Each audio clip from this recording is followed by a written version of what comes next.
Hello, welcome back. I've finally returned to painting more minis from Guards of Atlantis 2, and I am very excited to be back to it. Up this time is Swift from the Renowned Heroes pack. And thanks to those of you who helped with giving me feedback last time, I'll switch back to showing most of the footage at regular speed, and I won't try to rush through the steps too much. Now, without any more delay, I'll just dive right into the painting. As always, first up is the optional mold line removal. There are a lot of them, but they are pretty cleverly hidden. It does help that this model has so many textures that kind of conceal them, but also big props to whoever was in charge of the sculpting and casting and stuff on this mini. I think they're pretty well hidden. I recommend scraping off at least the line on the top of the gun, the one on the right arm, and then carefully scraping down the one on the head that runs sort of down the side of the face. The other lines on the head, like in the hair, blend in pretty well. The ones on the leg tube things are noticeable, but not too bad or too important, I think. The shoulder pack mold lines are also pretty tricky to remove. Hopefully the way I did it doesn't look too rough. I think it'll look fine, just give it your best shot. Now on to priming the mini. If the weather had been good for it, I would have just rattle can primed it gray, but since it was rainy out, I just used my airbrush instead. And while I was at it, I started with a dark gray prime, and then did sort of a light gray zenithal spray from above, and then I dry brushed the mini with pure white once that had a few hours to cure. Now, following the art on the hero card, this should be pretty standard and easy stuff to paint. For the most part, it's just browns and grays and metal colors of various shades. The main focus in the card is the big, really flowing red scarf, but sadly that isn't present on the mini at all. My guess is probably it's for plastic model casting reasons. Adding that big complex object would probably make a really complicated character silhouette that would probably need a lot of sort of casting in multiple different parts and assembly and that sort of thing. So, since there's no scarf, I'm making a little bit of an executive judgment and making a pivot. Instead, I'm making the smoke cloud at the bottom of the feet the focus of the mini, as well as making the gun look like it's currently firing a shot. I'm also deciding to incorporate the red cloth color into the wrap around the rifle barrel. Keep that color somewhere on the mini still. So, starting with the easy stuff, I use a yellow-brown speed paint for all the pinstripes, and in general just most of the suit. I'm fairly sloppy with this around the smoke and the other areas, and I also just sort of get this all over the straps and pouches and such, since those can be tinted to be a darker brown later on. In general, if there was a surface where I didn't really know yet what color I wanted it to be, I just made it this color, and I figured I could work from there with whatever changes I wanted to do down the road. I also tried to be a little neater when I got to the head and shoulders area. Sort of the areas where I'm going to have the skin color and maybe the white cloth color around the sort of ruffles and stuff. But even then, it doesn't really matter if you're a little bit inexact with this. Then I take a skin tone speed paint, in this case peachy flesh, and I thinned it down with a bit of medium and ended up doing 2 thin coats of this over the face and arms and stuff. I'd just advise that with how the model was sculpted, the pigment seemed like it really wanted to pool very deeply in the eye sockets, so I just wicked a bit of the extra away so that it didn't dry looking weird or sort of fill up the eye details. And I still haven't learned my lesson with Caucasian skin tone speed paints. The gray prime is definitely too dark of an undersurface, and as a result the skin looks a little off. It's not a problem though, I'll fix it later. Little mistakes like this happen all the time in mini painting, even to hobbyists like me who've been painting for years. I also kind of even hesitate to call it a mistake. It's more of just a first preliminary step that didn't have the exact result that I anticipated. Anyway, you could try a speed paint if your prime was very light gray or white colored. Otherwise, I'd suggest just doing a typical base coat with whatever flesh color you prefer. Then I used a light gray speed paint for the frilly undershirt thing.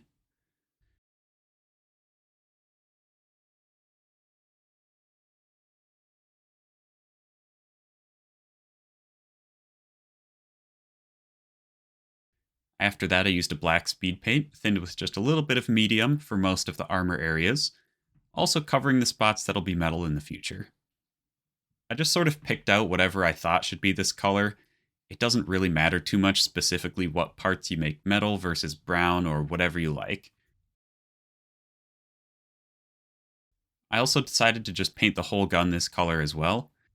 And for the end of the gun barrel, I avoided painting the very tip and used a damp brush to sort of feather out the speed paint here a bit, just sort of pushing the paint away from the end of the barrel with the brush. And this should help to set me up nicely for the glowing muzzle flash effect later on.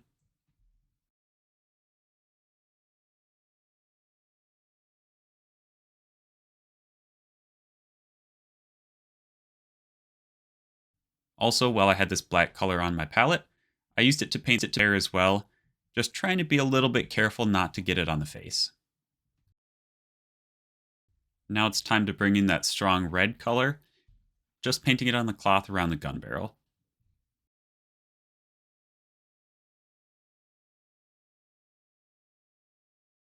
Also, at this point, I put a bright yellow, I believe it was maize yellow speed paint, over sort of the muzzle flash area of the gun barrel, but I guess I totally forgot to film it, so just assume that it's there. Then it's on to roughly blocking in the smoke and fire effect. I don't want to use speed paints here, since I actually want the little crevices to actually appear lighter than the outer edges of the smoke. Now I picked two colors. I just picked Pro Acryl Orange and a mix of neutral gray and coal black, but it really doesn't matter specifically what colors you pick. If you want this effect to just look purely like smoke with no sort of flames in it at all, just pick some flavor of light gray as your first color and then a dark gray as a second color. I'm going for a look where there's a bit of fire and explosion-ness to it, so my light color will be an orange, and the dark color will still be a dark gray. I'm just adding some black to make the gray a little bit darker, that's it. And now I'll be doing a bit of wet blending with these two colors. And please don't let this deter you. It is a little bit tricky to get used to if you're unfamiliar with it, but it really isn't that hard to do, and especially on this smoke effect, even if you totally can't get the hang of it or feel like you mess it up, I promise it'll look just fine no matter how you do it. If you haven't really done much wet blending before, this is a great low-risk area to try this out on. So, just put a bit of each color on your palette, and thin it down with a little bit of water so that it flows easily off your brush. If you have some sort of medium, like Vallejo Glaze Medium, Pro Acryl's Wash and Glaze Medium, or pretty much any other thinner that acts to slow down the speed that your paint dries at, then that'll be useful to mix in instead of the water. This will prolong the drying time of the paint, and just make this step a little bit easier and less hectic. But even if you don't have one of those mediums, it's totally fine, just use a bit of water. So as you can probably already see, I take two fairly big brushes, and I load them both up with paint, one with the orange paint and one with the dark gray. As a side note, I don't use very nice brushes for this, since working with rough and fast wet blending like this kind of beats the brushes up a little bit. Also, I usually hold the brush I'm not using in my mouth, kind of like a pirate, but you can just as easily set it on your table or your hobby mat or something. Anyway, I take the orange color first, and I apply it all around the inside areas of the smoke. I don't do this all over, I just do it in one or two little spots at a time. And then right away, I switch to my other brush with the dark gray, and I apply that to the outer smoke areas. I use rough, swiping sort of motions, not trying to be nice or neat or anything, since I want it to sort of overlap randomly with the orange. If the orange got a little too covered up, or the border looks a bit rough, just switch back to the orange brush and do the same, just kind of push some paint around between the border of the gray and the orange. Depending on the pigment and coverage of the specific paint you use, you might notice what I did, which is what the gray paint overpowers the orange very easily. So I sort of over-applied my orange and then let the gray cover on top of those surfaces a bit, and use the brush with the orange on it to sort of muddle the middle area together. You can switch back and forth with your brushes once or twice more as you need to, but try to leave an area alone once it starts to dry. If it looks rough, that's fine, we can always come back to it later with a second pass of this wet blending. And then I basically just slowly work around the whole circumference of this smoke thing, working on a section as large as I think I can handle at one time. Again, this is a great low-risk place for you to try this technique out on, so I encourage you to give it a shot. Also, don't worry at all if one part dries. For example, one whole side is sort of dry while I work around the other side of the model. It doesn't really matter. If you can't cover up that line, just go over it with a second pass of thinned paint, and you can really easily hide it. But if you're watching all this and you're like, whoa, this seems way too ambitious for me right now, I feel not very comfortable with doing this sort of method, That's fine if it seems too ambitious for your current skill level, or you just don't want to bother with it. You can just thin your orange paint down with quite a bit of water and drop it into the inside of the smoke, and then just dry brush your dark gray color heavily onto the outside of the smoke, and that should look great as well. Now I decided that the smoke effect that I got looked good enough with a first pass of wet blending, so I didn't decide to go back over it yet again. I think this is good enough for now, but there's no reason you couldn't go over this again once or twice or however many times you want to. While I have the orange paint out and on my brush, I also painted around the muzzle flash. After now having most of the colors blocked in, I think the yellow looks a little bit weird, and I think adding some orange helps to tie it in more with the same color of the smoke and have a little bit more harmony in the piece. I still keep the very tip of the gun barrel yellow, but I cover most of the rest of the flash with orange, and I also add this orange to the nearby straps and things, just to sort of sell that effect of it being a glowing source of light.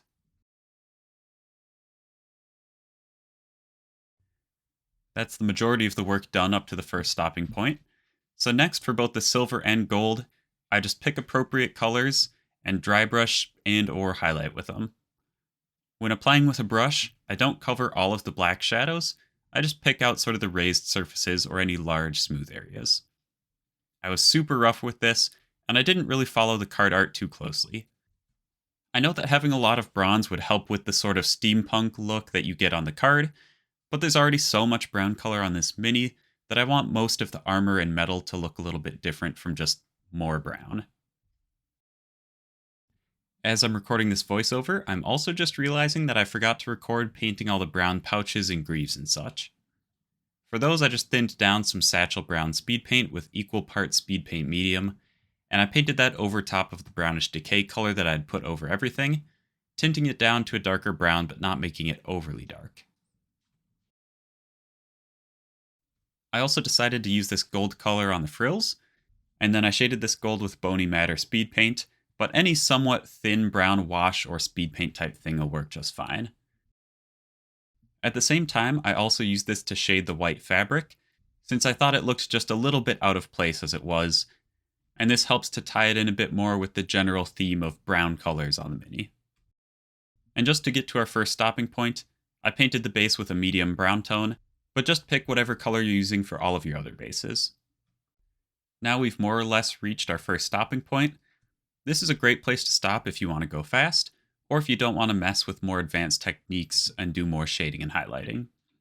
If you stop here, maybe just paint the base with a speed paint or something instead of a regular paint like I did, or if you used a regular paint, just throw a brown wash over it. And then don't forget to paint the base rim. It does really help to make it look a little bit nicer in presentation. But as always, I encourage you to try some or all of the next steps coming up. Even if you don't execute it well, think of it as just more practice. Once you've practiced any particular technique on 5 or 10 or 20 different minis, you'll start to get way more confident with it and your results will look really good. And I promise that when you put the minis on the table 3 or 4 feet away from you when you're actually playing the game, no one will notice any of the little mistakes that you might make along the way. So, moving onwards, first I fixed up the skin. I just put down a couple thin coats of Pro Acryl Shadow Flesh, and then highlighted up some thin layers up through tan flesh, and already this looks so much better. If I was doing this again, I would probably start with a few thin coats of tan flesh, give it some sort of skin wash like Reichland Flesh Shade or thin down speed paint or something, and then just do 1 or 2 quick highlights instead, but, either way works fine.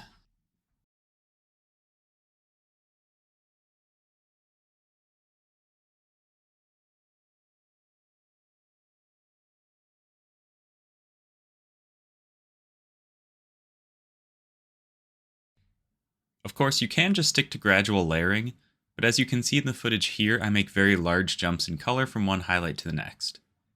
Most of the reason I do this is to get the highlights mapped out very quickly, and to make sure they're bold and not too subtle to be seen easily on the table.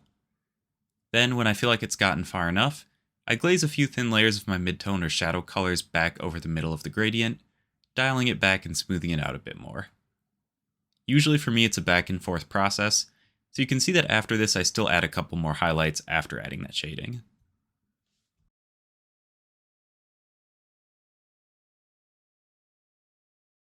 After that, I mixed up a tan highlight color for my base, and then just dry brushed that on pretty heavily.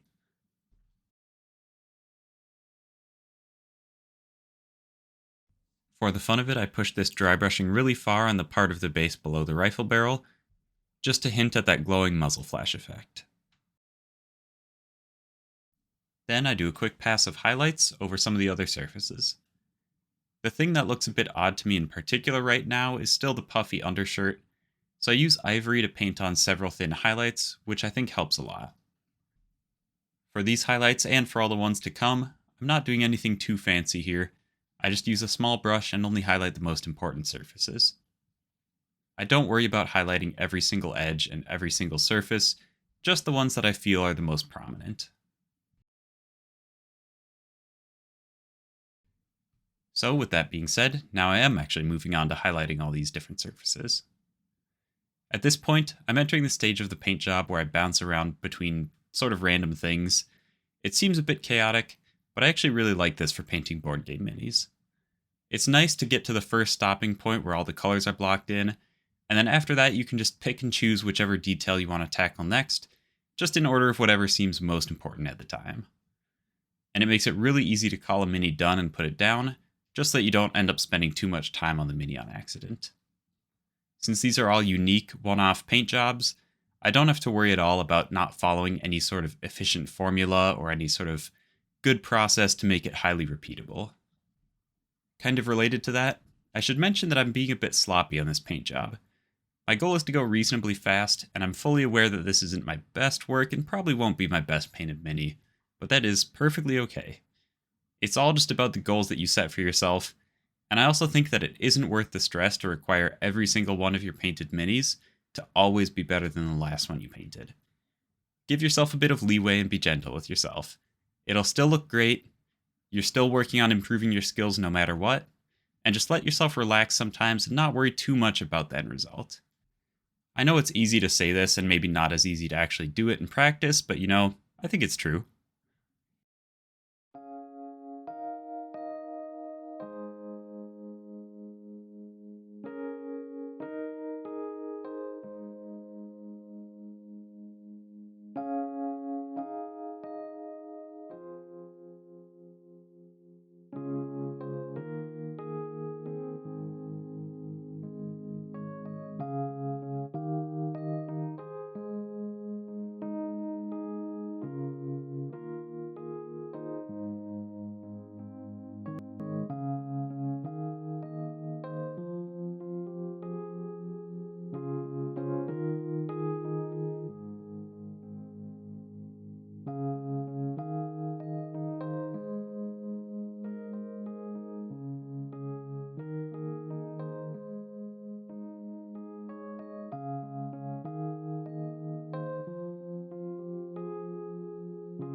Anyway, I thought my gold paint application was a bit too sloppy, so I used some brown wash to both darken it down and to also sort of fix up the border a bit more.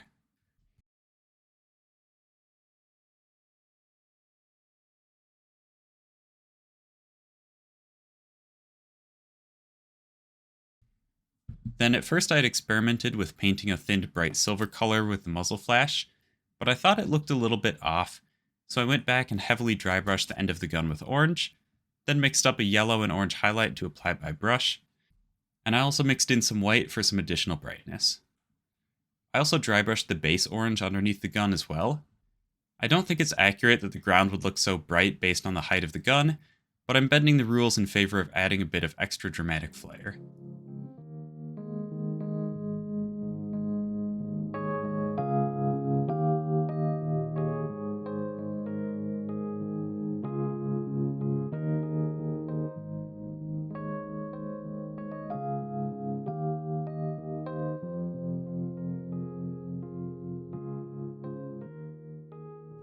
Next up is a little bit more experimenting. I wanted to try using orange fluorescent paint in the smoke effect. So first I mix a very light orangey cream color, and I put that in the recesses of the smoke, feathering it out with a damp brush.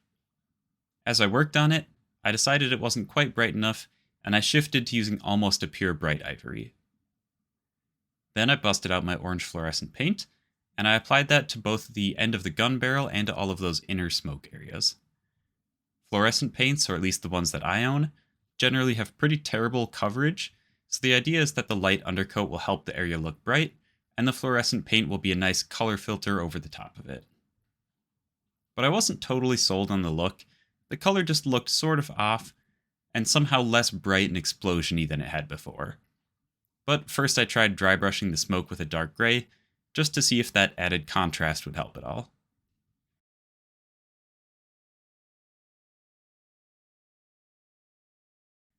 I still thought it looked a bit off, so I just mixed my orange and yellow again on my palette, thinned it down, and put it in the recesses again, once again feathering the edges with a large damp brush.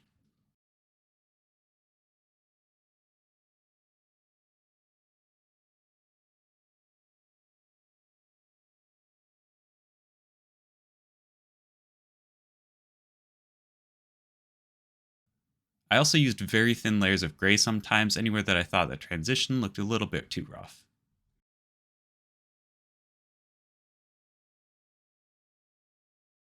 After that, I did a bit of adding some fairly thinned down pure yellow into the deepest parts of the recesses, and I think at this point it's looking much, much better.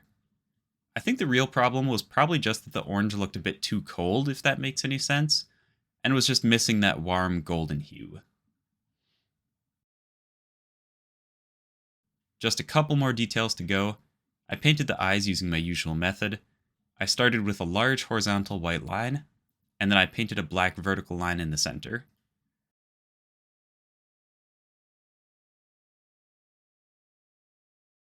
Then I used my skin tones to clean up around the edges of the eye, and I couldn't resist one or two final skin highlights while I was at it. Then the base rim got painted black, and I was just a bit careful to keep the line somewhat straight.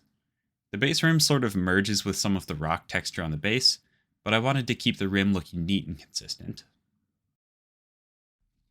And that is that. It's another one down. At first I wasn't totally sold on the colors I was using, but I do think it came together in a big way. As always, let me know if you have any questions, and I don't care about any video metrics or anything, but it does make me happy when people leave nice comments. And with that, I hope you have a great rest of your day.